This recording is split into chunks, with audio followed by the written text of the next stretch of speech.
My name is Emma Carter, and I am 27 years old. If you're hearing my voice right now, remember this: never trust too easily, and never love without knowing the cost. People look at me today and call me a finance queen, a strategist, a woman who brought down an empire with nothing but silence and patience. But I wasn't always that woman. Once, I was just a girl in love, naive, blinded, and foolish enough to hand my heart to a man who turned out to be my greatest enemy. That man was Daniel Blake, my fiancé. The word fiancé used to feel like a promise, a warm whisper of forever. Now it feels like a dagger dipped in betrayal. Daniel wasn't just a lover, he was my everything, or at least I thought he was. We planned futures together, our wedding, our home, our family. He used to smile and hold my hand as if he would never let go. But beneath that charming smile was a predator, waiting for the right moment to strike. Daniel's betrayal wasn't small. It wasn't just infidelity or lies. It was deeper, colder, more calculated. He used me. He used my ideas, my support, my trust, and when he had no use left for me, he left me broken, as if I were nothing more than a piece of paper tossed into the fire. My father Richard, my mother Helen, even my brother Michael, they all warned me. They told me not to drown myself completely in Daniel's world. But when you're in love, you stop hearing reason. You think your story will be different. You think betrayal belongs to other people, not you. I was wrong. If you're still listening, hit subscribe, because what I'm about to tell you isn't just a story. It's a warning. It's a lesson carved in blood, money, and silence. My journey isn't just about heartbreak. It's about power, strategy, and revenge, crafted not with guns or knives, but with patience, intelligence, and financial warfare. Let me take you back. It was 3 years ago when Daniel proposed to me. We were standing on the rooftop of his apartment in New York. The city lights sparkled like diamonds, and he slipped a ring on my finger with words that melted my heart. "Emma, you are my future." I believed him. I gave him not just my love but my dreams, my loyalty, my everything. For months, we planned a wedding. My mother smiled with tears in her eyes as she tried on dresses with me. My father offered his advice on investments, guiding us as if Daniel was already part of the family. Even my younger brother, Michael, joked about finally getting a brother-in-law he could share secrets with. But then came the silence. The cracks started small. Daniel grew distant. Phone calls unanswered. Meetings too important to attend. He became a stranger in the very home we shared. And then one night, it all shattered. I discovered what he was hiding. The documents were right there on his desk, papers showing that he was siphoning money, manipulating stocks, and using my name, my trust, my access to gain advantages in deals that weren't his to make. It wasn't just betrayal of love, it was betrayal of everything. He used me like a pawn in a chess game, and once the move was over, he discarded me. I remember confronting him. His eyes didn't even flinch. He looked at me like I was disposable, like my pain didn't matter. He said, "Emma, you were never built for this world. You're too soft, too emotional. That's why you'll never survive in finance, and that's why you'll never survive without me." Those words cut deeper than any blade. But that night, something inside me changed. I died as a naive lover, but I was reborn as something else. A storm, a strategist, a silent force that Daniel could never see coming. For weeks, I locked myself away. I cried. I screamed.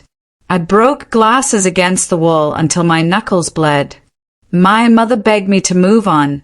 My father urged me to protect myself, and my brother wanted to confront Daniel. But I knew this wasn't about anger anymore. It was about patience. It was about watching Daniel build higher and higher, so when I struck, his fall would be catastrophic. I began reading, learning, diving deep into the world Daniel said I could never survive in. Finance wasn't just numbers. It was power, it was war, and it was the battlefield where empires lived and died. I realized I didn't need to shout, didn't need to show my cards. I could be silent, invisible, patient. I could slip into the shadows of Daniel's empire and take everything from him, one share, one move at a time.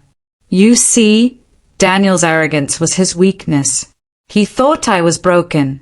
He thought I was too emotional to fight back. He never imagined that while he flaunted his wealth and power, I was quietly studying his empire, dissecting every piece of it, and learning how to take it apart. He never imagined that the woman he betrayed would become the silent shareholder of his own kingdom. So here I am, speaking to you not as the broken girl I once was, but as the woman I became. My name is Emma Carter. I am 27 years old. I was betrayed by my fiancé, but I rose from the ashes. And when the time came, I didn't just take revenge. I took his empire. If you think betrayal is the end of your story, let me tell you, it's only the beginning. Silence can be more powerful than screams. Patience can cut deeper than knives. And love, when betrayed, can create the fiercest enemy you will ever know. This is not just my story. This is my warning. Stay with me, because the empire I destroyed was built on lies, but the empire I created was built on revenge. Silence is underrated. People think silence means weakness, submission, or fear. But I learned at 27 that silence is the sharpest blade, invisible until it cuts. After Daniel's betrayal, the world expected me to disappear, to become nothing more than another broken-hearted woman. And for a time, that's exactly what I allowed them to believe. I cried in my room. I avoided parties. I withdrew from friends and family. Even my mother Helen whispered to my father Richard, "She's broken, Richard. I don't know if she'll recover." But in that silence, I was plotting. Every tear I shed, every night I stared at the ceiling, I was building a map in my head, a map of revenge. Daniel had told me I wasn't built for the finance world, that I was too emotional to survive. That was his mistake. Emotion is fuel. Pain is motivation. Betrayal is the blueprint for power. I began with research. At night, when the city outside slept, I devoured books on finance, corporate law, and hostile takeovers. I studied Wall Street history, the battles fought not with guns but with stocks and votes. Men like Daniel thought finance was their playground, but I realized it was a battlefield. I traced patterns of how empires collapsed, how a single silent shareholder could pull the rug from under a giant. My father, Richard, was my first teacher. He had always been cautious with money, a man who believed every dollar carried a story. One evening, I asked him about stocks, about the dangers of ownership concentration. He looked at me with tired eyes, not realizing the storm I was preparing. "Emma, owning shares isn't just about money. It's about control. Sometimes, one voice in the right place can outweigh 1,000 screams in the wrong place." I memorized those words. My brother Michael became my silent accomplice. Younger, impulsive, and reckless, he didn't understand the full scope of my plan, but he trusted me. Through him, I learned how to move money discreetly, how to invest through proxies, how to hide my identity in a maze of shell companies. Every step was delicate. If Daniel ever suspected I was behind it, the entire game would collapse. The seeds of my revenge grew slowly.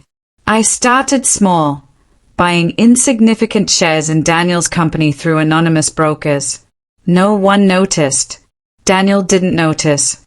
To him, I was the girl he discarded, the lover he humiliated, the woman too weak to fight back. That illusion was my greatest shield. Meanwhile, I watched him. From a distance, I studied Daniel's empire. His company thrived on arrogance and risk. He overextended himself, expanding too quickly, borrowing heavily, making enemies in the market. I knew his pride would lead to cracks, and I intended to be there when those cracks split wide open. There were nights when I doubted myself. Nights when my mother's voice echoed in my head, urging me to move on, to find happiness elsewhere. She wanted me to heal through love, not vengeance. But how do you heal when the person you loved carved scars so deep they bleed every time you breathe? No, I couldn't move on. I wouldn't. Instead, I trained myself. I practiced patience like it was an art. I became a ghost in Daniel's world, haunting him without him ever realizing it. I sat in board meetings silently, a small-time shareholder with no voice, watching as he boasted about profits, about dominance, about control. And every time he smiled, every time he belittled others, I smiled too, because I knew his downfall was already underway. My plan wasn't about immediate destruction. No, that would have been too easy, too merciful. My plan was about erosion, slow, invisible, irreversible. Like water dripping on stone, I wanted to carve his empire piece by piece until there was nothing left but ruins. There were allies too, people Daniel had betrayed long before me. Disgruntled employees, rivals in the market, even old friends he had backstabbed. I didn't approach them directly, but I listened. I collected whispers, gossip, stories of his arrogance. Each story was another piece of evidence, another tool I could use when the time came to strike. The most dangerous part of revenge is waiting. Every instinct screams to act now, to strike fast, to make them hurt. But I forced myself to wait, to grow, to prepare. Each share I bought was a seed planted in silence, and with time, those seeds would grow into roots strong enough to choke Daniel's entire empire. One evening, I stood in front of the mirror, staring at myself. The girl I saw wasn't the same Emma who once cried over broken promises. My eyes were colder, sharper, my voice steadier. For the first time, I said it aloud. I am not weak. I am not broken. I am silent, and I am dangerous. The silence became my armor. Daniel had no idea the storm building just outside his gates. He had no idea that the woman he left behind was now holding the blueprint of his destruction. You see, betrayal creates two kinds of people. Some collapse under its weight. Others rise, sharpened by the pain, forged in fire. I chose to rise, and as the seeds of revenge grew in the shadows, one truth became clear. Daniel's empire didn't belong to him anymore. It was mine. He just hadn't realized it yet. I had spent years planting seeds in silence. Now it was time to watch the garden grow into something that could strangle an empire. The silent takeover was never about a single dramatic moment. It was 1,000 small calculations, 100 quiet transfers, 10 faces in different rooms saying yes for reasons that had nothing to do with loyalty. It was legal. It was patient. And most of all, it was invisible to the man who thought himself indispensable. When people imagine hostile takeovers, they picture shouting, lawyers storming courtrooms, dramatic headlines. My takeover looked nothing like that. At 27, I learned to bend the rules without breaking them, finding the gray edges where power hides. I used anonymity like armor. I opened trust accounts, set up holding companies in jurisdictions Daniel's lawyers would never scrutinize, and used intermediaries who owed favors or who had debts I quietly relieved.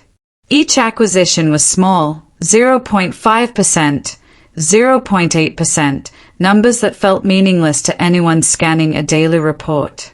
But numbers add up. Persistence piles into influence. Silence compounds into control. Michael handled the technical side with the reckless genius that had always made him my secret weapon. He coded scripts to monitor insider movements, flagged when large blocks of shares changed hands, and scouted for underpriced lots after Daniel's quarterly press events. He coordinated with brokers whose names meant nothing to Daniel's circle, boutique firms that traded in obscurity. My father signed off on conservative investments publicly while, behind the curtains, he approved wire transfers into shell entities whose ultimate beneficiary was me. Even my mother played her role, attending charity galas and smiling for cameras while nudging the right philanthropist to consider an investment that turned out to be a share purchase. Family wasn't just emotional support. They were scaffolding for the whole operation. I learned leverage. Not the kind Daniel flashed in interviews, leveraged buyouts with flashy jargon, but subtle leverage. Securing debt on properties he admired so lenders would later hesitate to refinance deals he thought were bulletproof. Donating to political campaigns with strings attached to get soft regulatory nudges. Placing friendly analysts who would publicly question a new venture of his just enough to seed doubt. Every piece of influence I bought or borrowed was a silent chisel against his foundation. At shareholder meetings I became a specter. I sat in the back, a different name each time, a trustee for a pension fund, a proxy for a small family office, a consultant representing a Middle Eastern investor. I listened to him speak, watched him preen, watched him throw out forecasts and expansions like confetti. He never looked at me, never suspected that the woman he had left was the force behind several quietly growing lines on his ownership table. He still mocked the idea of me returning, still joked about Emma's touch to his inner circle, oblivious that his jokes were building the gallows he'd later hang from. Then came the emergent moments that felt almost cinematic in their cruelty. A hedge fund he had publicly snubbed needed liquidity. I arranged discreet financing, and in exchange, their shares were repurchased through a nominee account I controlled. A boutique investor, burned by Daniel's ruthless renegotiation, suddenly found a buyer for his stake, a buyer who never revealed who sat behind the veil. A well-respected analyst cast doubt on a new Stonewell acquisition after whispers of undisclosed liabilities, whispers seeded by our side. Each maneuver was surgical, no drama, no screaming, just movement, like water finding every crack. The beauty and the cruelty of finance is that control doesn't require majority ownership until it does. Owning 8% feels meaningless until a vote is split and your 8% decides the outcome. Owning 12% is quiet until a coalition forms and your 12% is the tipping point. That's why I never went for a spectacular purchase. I went for precision.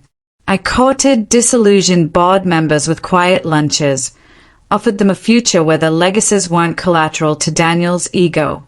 I found institutional investors who were tired of volatility and sold them the idea of stability under a new governance structure, stability I planned to offer. My proposals weren't confrontational. They were reasonable governance improvements, improved disclosure, more shareholder-friendly boards, phrased in anodyne corporate language that masked the blade. The legal architecture had to be flawless. One slip and Daniel's lawyers would tear at the seams. We had corporate lawyers draft layers of compliance, accountants audit the books of our holding companies, and trust officers certify chain of custody for each share purchase. Everything looked clean on paper. Everything looked like the work of prudent investors. It was beautiful because it was invisible. The press continued to worship him, unaware that the composition of his shareholder base was shifting like tectonic plates. And then human psychology took over. Daniel's charisma had always been his armor. It had allowed him to bully and charm his way through adversaries. But charisma comes with hubris. He began to treat longtime allies with contempt, to promise them seats and then withhold them, to take credit publicly and dump liabilities privately. Those people started to look for alternatives. They were tired and vulnerable. I offered them a vision where their names would not be footnotes to his legend. I offered them dignity. In return, they gave me influence, small at first, but critical. The final months before the reveal were a slow crescendo. I held regular calls with our network to coordinate voting intentions. We planned messaging, coordinated with select journalists who were fed innocuous stories suggesting governance review, a perfect cover for our eventual motion. We made sure proxies were in place, that dissident votes would not be sidelined by technicalities. Every call, every lunch, every handshake was a move of a long game. We never once had to threaten or blackmail. We didn't need to. People who had been crushed by Daniel's take-no-prisoners tactics wanted to be on the side that toppled him. They wanted the relief of a new direction. I offered that, calmly, convincingly. On the day of the decisive shareholder meeting, the room buzzed with the false confidence Daniel always generated. Reporters clustered, cameras rolled, and executives posed for photos. He strode to the podium like a man who conceived the skyline, who believed the city's lights spelled his name. He talked about innovation, synergy, loyalty, words that once hid his manipulations. Those words no longer softened the room. Quietly, as votes were tallied, the coalition I had constructed flipped the necessary blocks. Motion after motion failed to clear only by hairs. The chair's gavel, once a symbol of unassailable control, felt lighter as the numbers turned against him. When the final count was announced, there was stunned silence. Daniel's face twisted from incredulity to rage to the pale resignation of a king suddenly aware of the parliament that had removed him. The takeover wasn't a cinematic explosion, it was a legal metamorphosis. Power shifted with signatures, proxies, and the quiet consent of those who had finally decided to stop playing by his rules. He didn't scream. He didn't storm out theatrically. He looked at me, really looked, and there I was, composed, unbroken, the woman he thought he'd buried. There was no confession, no dramatic collapse, only the cold, definitive moment when a man realizes his throne no longer rests on bedrock but on sand that other hands have quietly cleared away. In the weeks that followed, institutions rewrote press releases, board seats changed hands, and Daniel's empire was restructured. I sat in meetings he once dominated and watched my plans unfold, not out of malice for spectacle, but because restructuring was necessary and justice required that the same rules that built his fortune be used to dismantle it. I didn't seek cruelty beyond consequence. I wanted restoration, for every family hurt by his deals, for every analyst who'd been silenced, for my own name reclaimed from the ash heap. The takeover was legal, meticulous, and irreversible, and as the dust settled, the city skyline looked different to me, not because buildings had changed, but because the power inside them had. What Daniel had called an empire was now subject to governance, to scrutiny, to the steady hand I had placed upon it. The silent takeover had succeeded because I had learned to wield silence with precision and patience. He had underestimated a woman's capacity to build an army from whispers, to turn anonymity into authority, and to enact justice not with noise but with numbers. That night, standing by the same window where he had once proposed, I didn't shout. I lit a cigarette, then snubbed it out, and let the quiet settle. The city breathed around me, indifferent and eternal. I had taken his crown without a bang. That was the most satisfying sound of all. The day of the reveal was not a storm crashing in.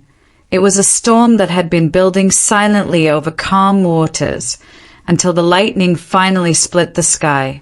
I had prepared for years Yet as I dressed that morning, pulling the sharp black blazer over a silk blouse, I felt the tremor of anticipation ripple through my skin.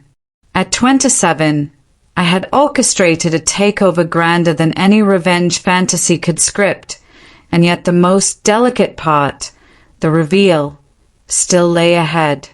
The venue was one of those glass and steel towers Daniel adored, designed to scream power before a word was spoken. I had been here before, years earlier, as his fiancé, smiling for photographs, my hand tucked inside his, blind to the knife he would later twist into my back. This time, I walked in as an invisible general, every soldier hidden in proxy votes, alliances, and contracts sealed under confidentiality. My name wasn't on the program, but my presence was carved into the outcome waiting to unfold. The lobby smelled of polished marble and expensive coffee. Executives shuffled, journalists adjusted their equipment, investors clutched reports full of numbers they didn't entirely understand. I walked past them unnoticed, just another shareholders representative, my eyes shielded by thin-rimmed glasses. My allies were already seated inside, scattered across the hall, blending in like shadows. Each of them had their instructions, when to raise emotion, when to second, when to let silence speak louder than words. When Daniel arrived, the atmosphere shifted. He was magnetic in the way dictators often are, carrying himself with the arrogance of a man who believed every eye existed to adore him. The cameras flashed as he took the stage, the silver cufflinks on his tailored suit catching the light like trophies. His grin was the same one that once melted me, the same grin he used to mask betrayal. He greeted shareholders like a king greeting courtiers, each handshake staged, each word rehearsed. He began with charm, of course. He always did. He spoke of vision, of expansion, of the Stonewall legacy. His voice rolled like smooth whiskey, confident, unshaken. But I knew the cracks beneath. I had built them myself, one silent fracture at a time. And today, those cracks would become an earthquake. The chairman began the motions, each routine item falling into rhythm. Approval of auditors, ratification of minutes, authorization of dividends. Nothing unusual. Daniel sat like a monarch, knowing, or thinking, that every vote would fall in his favor. He had no idea the room was full of daggers pointed at his back. The first ripple came when the motion for the board re-election surfaced. 4 years, this had been a rubber stamp. His board, his loyalists, his puppets. But as the votes began to tally, the screen flickered with an anomaly. His slate wasn't sailing through. A challenger list, quietly prepared, discreetly supported, was suddenly gaining traction. Whispers spread across the hall like sparks. Journalists leaned forward. Daniel's brow twitched. He laughed it off at first, brushing the anomaly as a technical hiccup. He tapped the microphone, made a joke about software, and the crowd chuckled politely. But the laughter was thin. The count continued. By the time the tally froze, 3 of his most loyal directors had been outvoted by independents. My independence. Daniel's smile faltered. Only slightly, but I saw it. I drank it in. The chairman's voice wavered as he announced the result. For the first time in years, Daniel had lost control of the board. It was a small wound compared to what was coming, but it was enough to draw blood. His eyes scanned the room, searching for the betrayal, not realizing the betrayal was already complete. Then came the motion to review executive compensation, one he had always dismissed as symbolic. Today, it carried weight. Shareholders who had quietly aligned with me raised their hands. Proxies slipped papers forward. The vote swung again. Not decisively, but enough to show that loyalty was no longer absolute. Reporters scribbled furiously. The mood shifted from admiration to curiosity, from certainty to suspicion. And then the final strike, the motion of governance restructuring. The one carefully drafted to look harmless, designed to strengthen accountability and transparency. Words as dull as any policy paper, but buried within them was the clause, executive authority subject to shareholder majority approval. In simple terms, Daniel's throne chained to my chair. The room erupted in murmurs. Lawyers leaned over tables, whispering into ears. Shareholders read and reread the clause, their faces morphing from confusion to realization. Daniel's jaw tightened. He rose from his seat, gripping the microphone with that theatrical flourish he loved. "Ladies and gentlemen," he began, his voice louder, sharper now, "this is absurd. This is a distraction orchestrated by—" And then he stopped, because I stood. The room stilled as I removed my glasses. It wasn't dramatic, it was deliberate. A slow, quiet gesture, but every eye turned. And when Daniel's eyes met mine, the color drained from his face. Recognition, shock, and something else, fear. The cameras caught it. The mighty Daniel Stonewall staring at a ghost he thought buried. I let the silence stretch, let the air thicken. Then I spoke, my voice steady, cutting through the murmurs. "I am Emma Carter, a shareholder, a stakeholder, and the woman you betrayed." Gasps scattered across the room. Reporters scrambled for recorders. Executives froze, their faces blank masks. Daniel opened his mouth, but no words came. He hadn't prepared for this moment because he never believed I was capable of surviving him, let alone surpassing him. I didn't raise my voice. I didn't need to. 4 years, you built this empire on arrogance, on crushing anyone who dared oppose you. You thought betrayal was power. You thought breaking me would keep me silent. But silence is not weakness. Silence is strategy. My allies rose, one by one, stating their support, casting their votes. The motion carried. The screen confirmed it. Daniel's empire, his identity, his crown, was no longer his. It was ours. It was mine. The room erupted, not in applause, not in jeers, but in stunned disbelief. Cameras flashed. Reporters shouted questions. Executives whispered nervously, but I kept my eyes on him. Daniel looked smaller than I had ever seen him. Not physically, he was still broad-shouldered, still sharp-suited, but spiritually, his aura of invincibility shattered. He gripped the podium like a man drowning. His lips trembled, but he didn't speak. For once, the man who always had words found none. I leaned closer, just enough for him to hear, my words soft, intimate, lethal. "You should have killed me when you had the chance." His eyes widened, and then I turned away, leaving him drowning in the silence he had mocked me for years before. The reveal was not a scream. It was a whisper that split an empire in two. The room eventually emptied, but the silence it left behind was louder than any applause could ever be. Daniel remained at the podium long after the shareholders had filed out, his hands gripping the edge like it was the last anchor to a kingdom already lost. I did not need to see him fall to know he had already broken. His empire wasn't seized in a blaze of fury. It was dissected piece by piece, until the man who believed himself invincible stood naked in the ruins of his own arrogance. I stood by the wide glass window of the conference hall, the city skyline stretching before me. For years, those glittering towers had been symbols of his power, each deal signed under his name, each headline carved with his smile.